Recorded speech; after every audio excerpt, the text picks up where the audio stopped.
Greetings, Vibe Squad. So I have a small story time for y'all, right?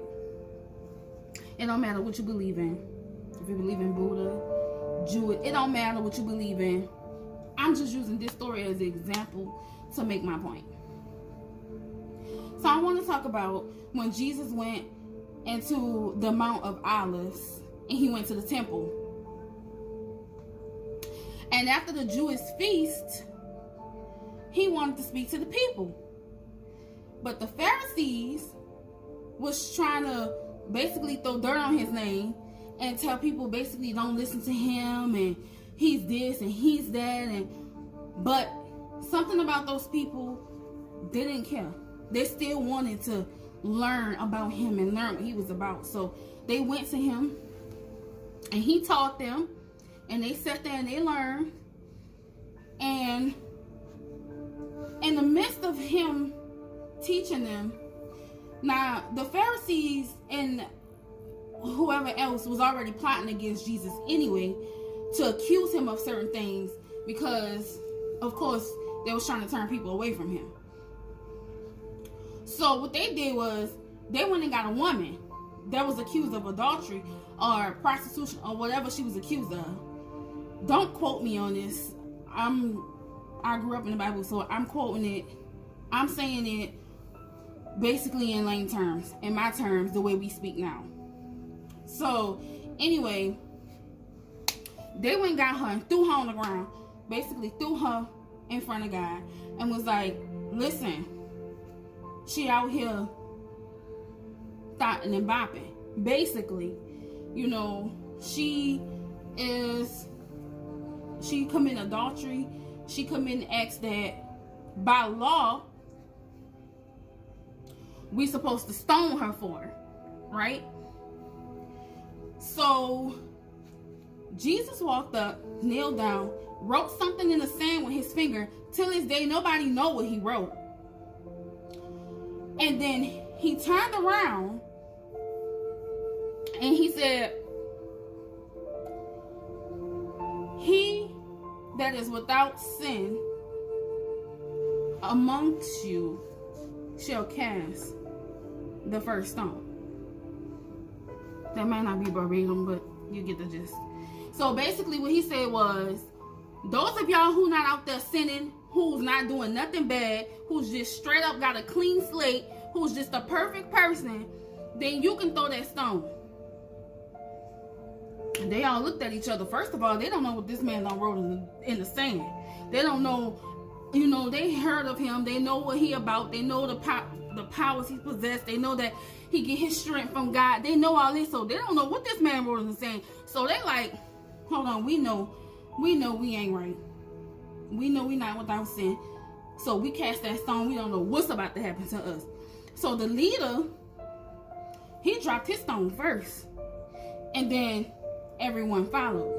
So then they all dropped their stones. And they left. So then Jesus walked up to her, held out his hand and told her to stand up. He said, where is those who condemned you?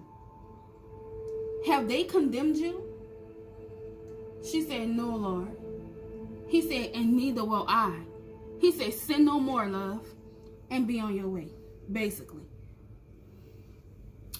That woman was Mary, Mary Magdalene? Mary Magdalene?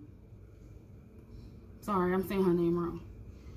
But she became one of his best followers. Okay? That made her want to follow that man after that. Because he did not judge her. He didn't condemn her, which he could have. He just told her, don't do it no more. And then she wanted to follow him.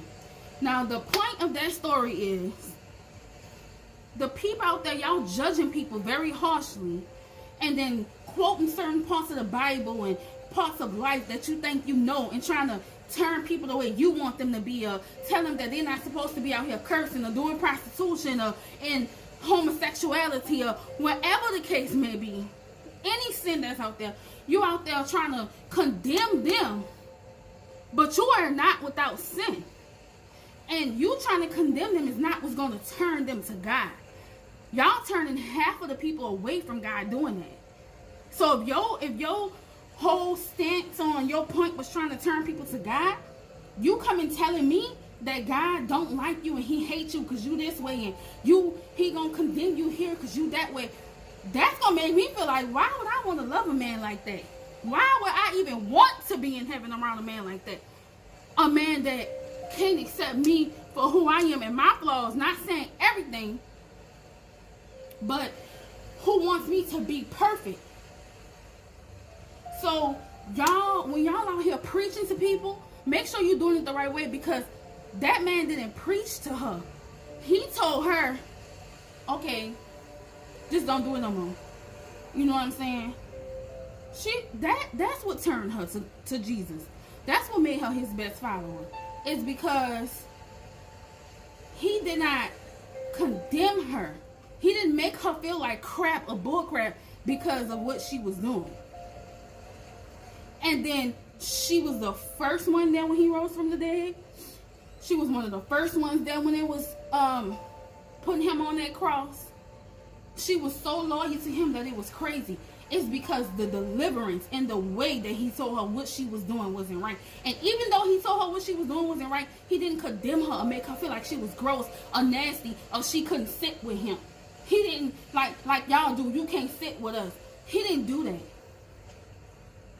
So the whole point, I'm sorry, I'm very passionate about what I'm saying, so that's why I seem like I'm going crazy, but I'm not. I'm just trying to get my point across, that stop trying to preach to people and condemn them at the same time. It don't go hand in hand. Either you love me and you want the best for me, or you don't. But don't try to condemn me and preach to me at the same time. Because